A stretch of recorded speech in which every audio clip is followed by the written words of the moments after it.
pasteur ro tuoji bon azoja we wa sin alelu bon me de bo e o pasteur ayi wedo pasteur o chuma bon me de le no do bi mi no fontio mi no de ko nu me le bon no ko si agbaza be to bro jai mi no de ko nu me we bon no ji wa lo pa le ro te jewe akasa je ron e no akozu dan bon e hupon donc no ji we ne le o me le ro pipe no to ojiwe o e inde bo pacha mi tele ba mi do de mi na wa pasteur de suno kon ona kan ko jo ko biero nu bo e fon ti o kon ji do me de do no mi do na we da me de timbo ni musulman beaucoup ba yo ble bibo ze do ba me on se to bona ze cimetière bon yo ko bi mi moye yo mi do ni do me mi ton ka ku ame mi he mi ana mi gbe bonu ma hode to chiton bon yi gbe nu mi be yi gbe nu mi o mi hode nu me ku o do ti o fun bon fun donc nous mon coton là inde bo ji ou quoi mo pa cha be te bi do mi na kan bi o bi ro pe do ku yin ene o kede mi wa ndevo le ro pe oji mi wa so ja o Côte d'Ivoire Amérique croisade le même no ta sare so mi wa no ji o temele do pe to yi poto no bon poto mi o de ko kaka poto no mo je to yi ji bo je mi ji kaka bo mi bi sese bo non mais non, mais là, quand bien mieux régler, donc faut que vous caillez. Bon, né, il bon quand on donne mi bon, né, non, c'est mi bon. Azon ja au mon coton là, et non, tiens à l'obéton. Ndo gbenu me kaka, mais nous commettons fait dire ouais, pasteur de fonction Yves Awisso, mais quand agon paroisse de Chofado que c'est miton dit de Dassazume. Bon, nous commettons fait dire bon, mi va poser question l'ennemi. Et c'est bon. À son jawo, ma wenami. Bon, on croit à son jawo, ouais, c'est 93. 93, à son jawo, oui, wa. À son jawo, titan de m'dodo 93, odi. Pharmacie de Timbenoro, pharmacie derrière WAF. Fim bas on jawo, si on dit. Bon, on pharmacie derrière WAF. Bon, hueche karo pharmacie aussi gudo. Un pharmacien yeme biton mi. Mais karo pharmacie yeme biaton me repo finalement une lambert. Bon khontonche. Bon no pharmacie no fine. Bon, gbero poetin bon. Yon nou de lo pharmacie mais bon on je wi wa ido eji.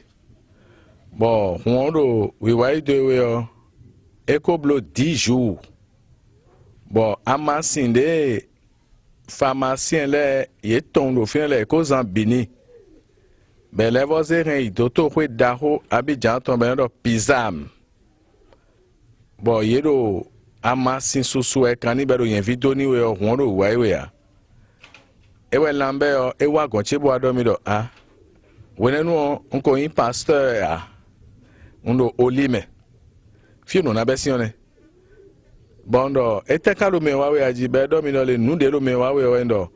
mi fon ro fine po me aso me okun je wa ido eji won karo wawe amasin mi tombo eno do okun tele mi enu ele zibla analyse le bi o ele vozi do amasin do yen ni won kado te ya won kalo mo wawe o enu yon bondo njawe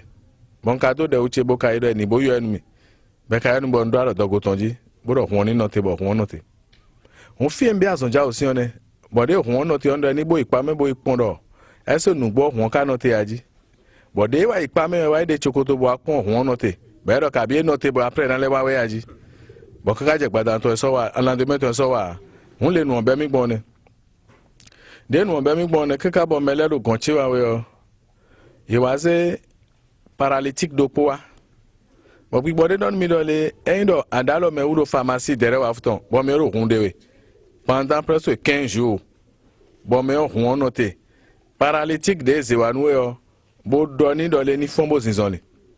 bon dans une paralytique dans les fonds bon zins dans les de Jésus signe comme bon paralytique cause pour toi ingbe bon fond ben de bon pacha famille ton là azonja où god azonja où atongo e wendo wenenu onko un pasteur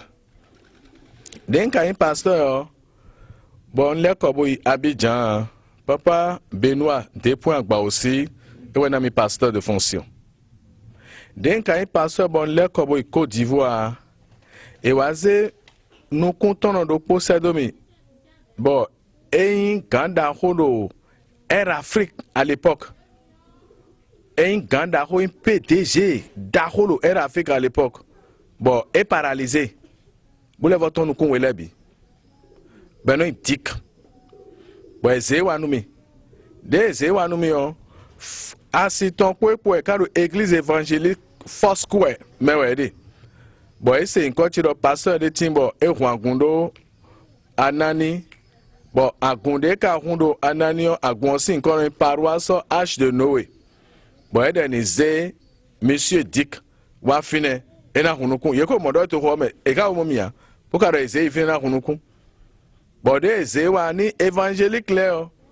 yeta o ndo eni unsiwa be unsiwa bon yonu ezon podo Dick si no vikpo podo yonu si no vilepo yeme beto aton wewa beru kipo mie bon eni ze sion si so odo nu konche be ze si so odo nu konche bon tran lo do sionji bon khodero Jésus aka hunuku nu kunton le bon mi kharo wewe mesi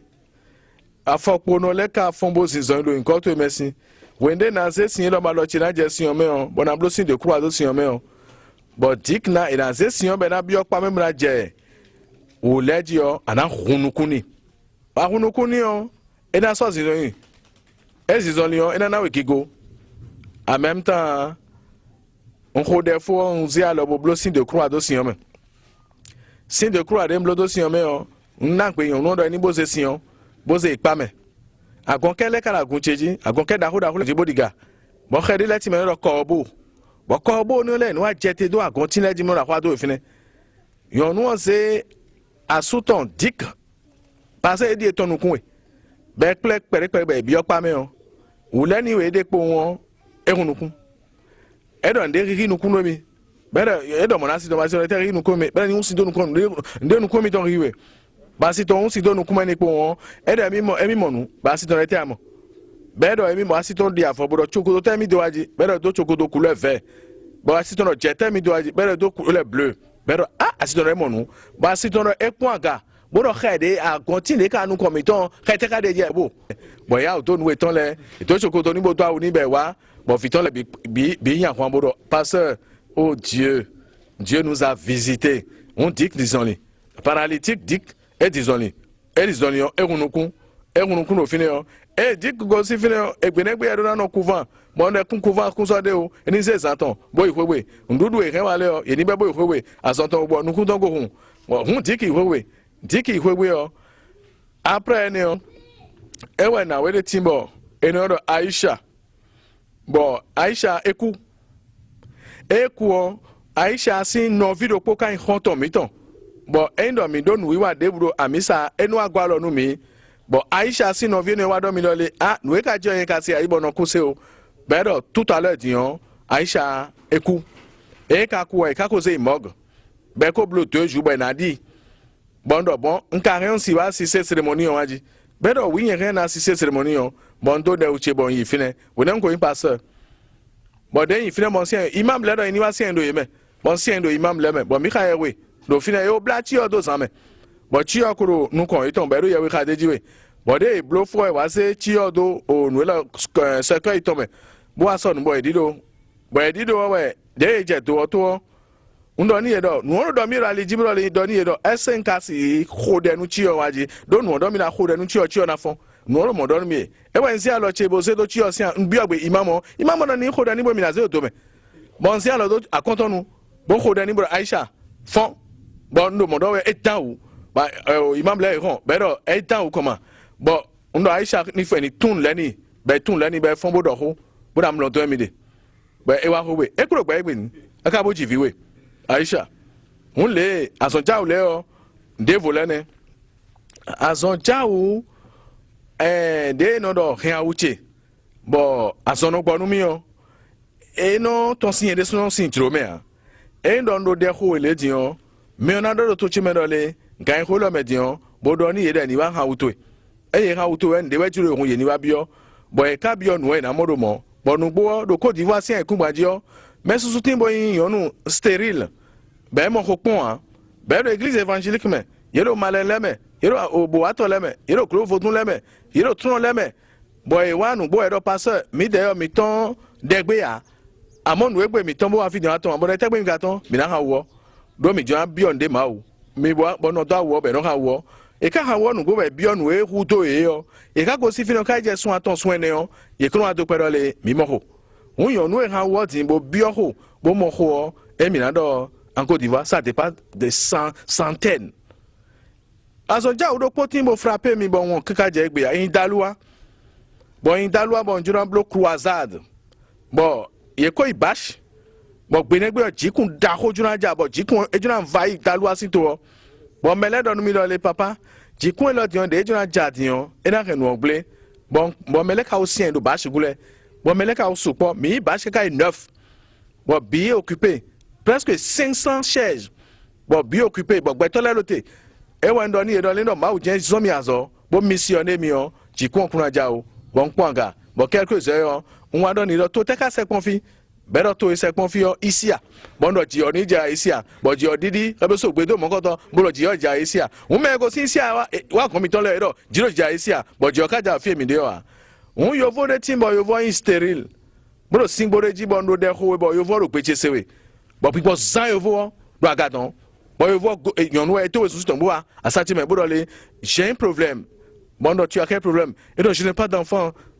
et présentement j'ai 32 ans je suis marié ça fait 10 ans bon dani ha uche ben ha uche ro mele bi sinu kuma bon no biovi vite bade ben sunu bon no violent Jean ben bon e ha uche bo bionu bo bon mi blo asonja we ni bo go si fine o bo ale ko après o yonu mo yo vo e mo ho emoho de wado iwase wa mi na kuncheji o eji Vishnu eji Jean bo mi wa de Jean ton ra kuncheji le asonja o le lo jijogbon we ne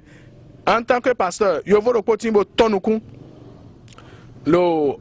kawo France kawo ewe tonukun de ben grand personnalité we lo gouvernement Chirac tombe ben fon gbe do popo mo ibiro tombe ko mo tonukun e tonukun ndo hon ton ko un ambassadeur bon hello Russie ambassadeur donne dole ton cas maintenant agbontoto ko blo nu bi eglo pasteur de Côte d'Ivoire bon et non vi mi tombe béninois bon ma le zin mais moi je ne crois pas à Dieu mais ana bi avion me kwa sito ko mi na imo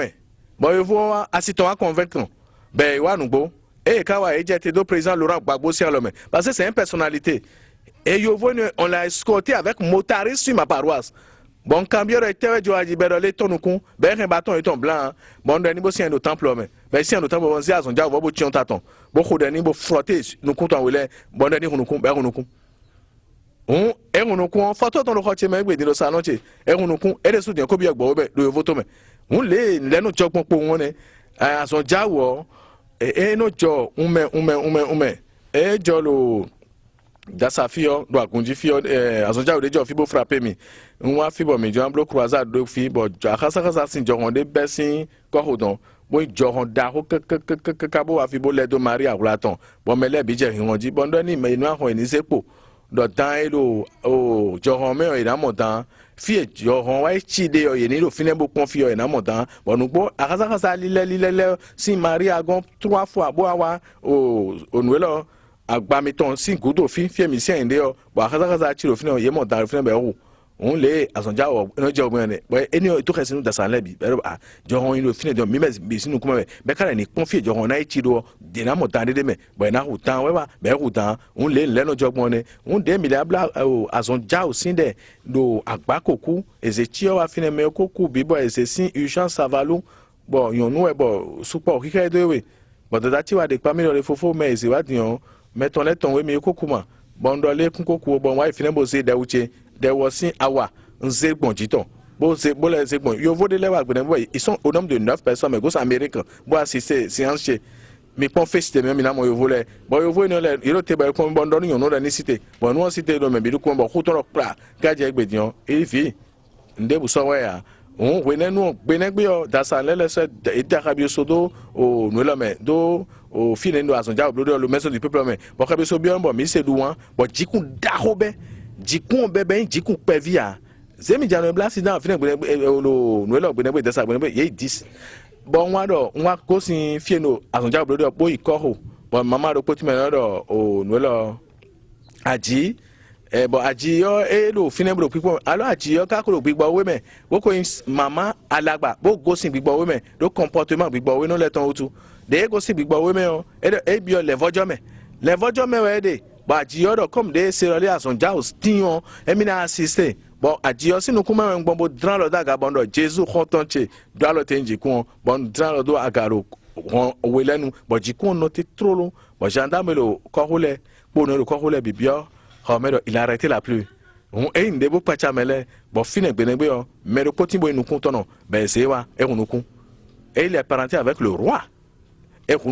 on les nous les à son jaou les nous dijog mo yone à son jaou et le jaou et soupo bon et minalo do yo a ijena kon on de à son jaou les dijog mo yone oui. Pourtant on de monsieur là yo de quoi autant et bon il biolo. Oui, pourtant non gabonais ouais. Boka wa misa. Bon, e ka wa misa e ka doni dole pasteur Junablo séance de délivrance. Eni bo tempombo notero fine. Eni ma yo. Eta Junayi.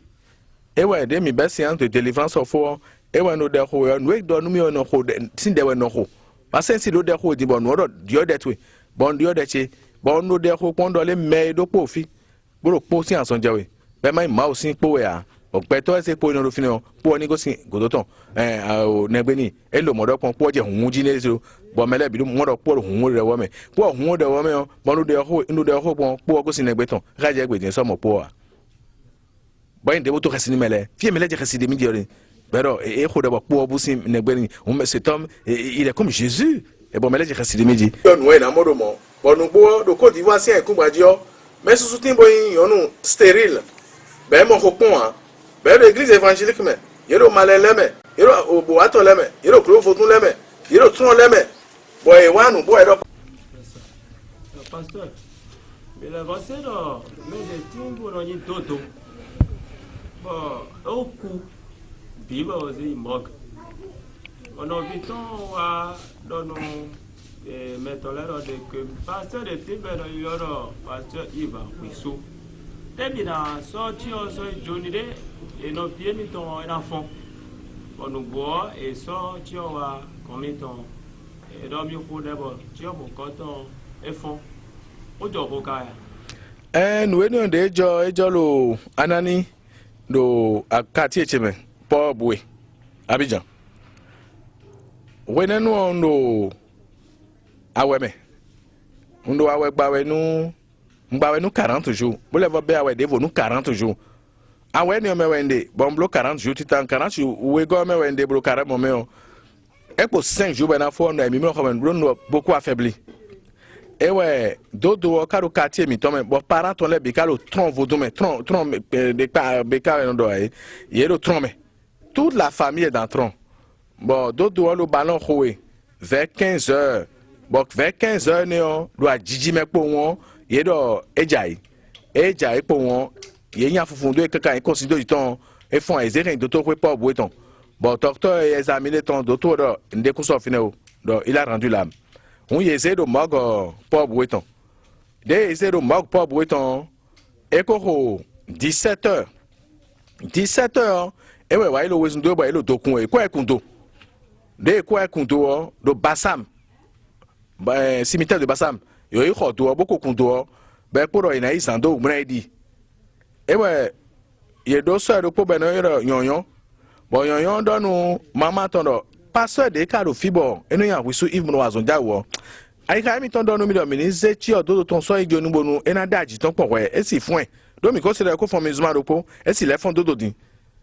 bero abon on de ze dodo sin don ezewa khogbe tron legon bo de yesun ni be egosi fe na edi ewe ezewa gblegle ton akho e de yesun fo ezewa konche mo ezewa temple me bo e wa fon mi bo ado mi dole ah papa mo eze chiowa agbon me bondo me ka se chiowa agbon me kun se chiowa gbigbo we pa si kho me o mi agbon flu bo gbe ado mi do fon bo e fon bon fond boy agun vilerin awache adesi amioni majayo parce que je sens beaucoup de vertige bon awa ifine bo in taton legbe bon ko dani bon de no yan be do do aite bon do fond bo enyi ti do nu kuje me bombo mesin do àwọn ti to me bi kondo nu kuje me bo parent to le bi jeje bo yesu fami be su fa ba jouer di bla so be na di bla rumi on do fond les fonds do gbon bo zeni yon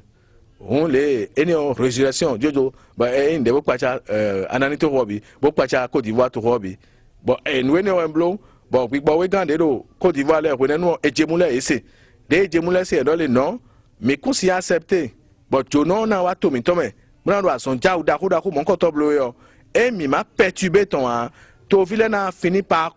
accrou tombo to vile na nyiwani on wenenu on bla son ja wenenu e ma blo 5 jours ye zepo no wa gonche bodo le acheteme yen kalo nu mon ko to blo de gbo le bele na uli yen sosun be uli mi nu gbo bo me yi commissariat commissaire de do fin Sanogo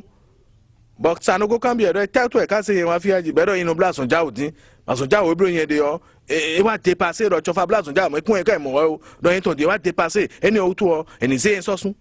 Bon, commissaire Sangodo, pourquoi mais on a son diable bleu benazé sur son comment il qu'on comprend. Donc islam médian, imam là de boy non font assaisonnement. Ils non pas assaisonnement. Ils non kodanu o mais on t'a do bo t'a non bo. Mais t'as tout écran bleu moi dit de Sanogo commissaire mon do mondeni. Ben t'es mon mais bon non ton azon jebe kalo a ou blâmer non ton kunaku. Eni bo se mon e koden non ton. Bon nous bon non ton ka azon jebe. Ben do se do sanza bon non ton do sirom on do a yeni wa biro mi tome be do nu gbigbo we kan do mi ko mi ton we be ese mi do mo to ton bo se mi agunji bo do me do kokun da otuche o won fina we yin ko che be yi jiro Côte d'Ivoire de yo ne bon asonja we wa hujo nu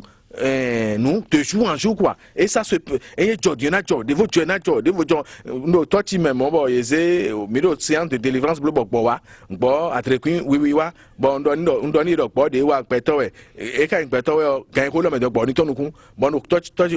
ko blo mo do kun bo do ku sen do bo tonu kun bo tonu kun e ko we no isotado ba wa wuli bo do le bo do français we do pardonnez laissez-moi s'il vous plaît egbo ton ku ka je gbe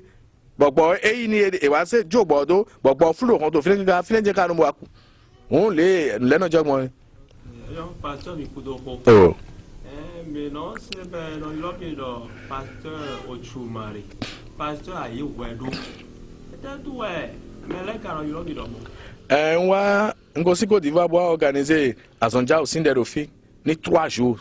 un croisade d'Arobo Choral Ville yegosin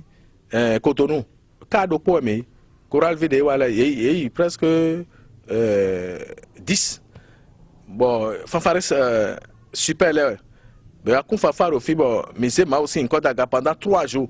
Nous avons bien peur au fi, mais na instrument nous bien ça oui. Instrument betowa town, betowa bon,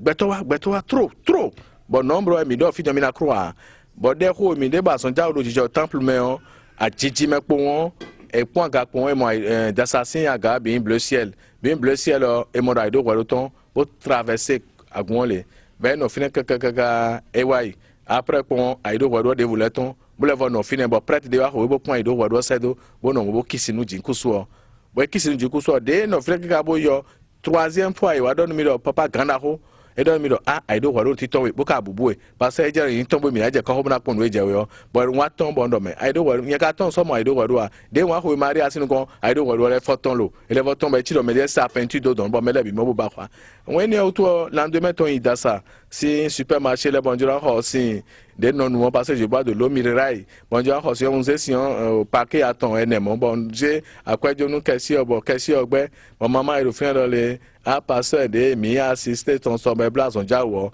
aido ko do ton 3 fois passer Ochumari on le no mi passer aido ko do de saka je gbe OK mais no go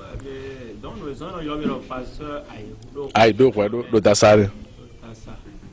I do where do simple make out of you. Me couldn't say that, boy, do, no me down who there, me down who the canton to video, the people de mail. I don't where do, no tongue. But I think this, see me to where you don't. Papa, you know, be a computer to and then Aido wado eno tonumi o passé dans Jean Blo croisade dimba ko so zame no damlo no lo de ko do le endo chofa e ji agun bon e ho de la sonja oblo bado aido wado ton edo na tonumi passé aso e wa wende o e so pon vonu ton wendo mo zame wo ho de o plusieurs fois bo wa ton sans bo le wo ton aido wado tonumi je eni on remarquable et do wado ton no mo re nu wa nde e direct bo e bi olo mene faute ko so de me o ai do wado no to mi kwa we hunu oui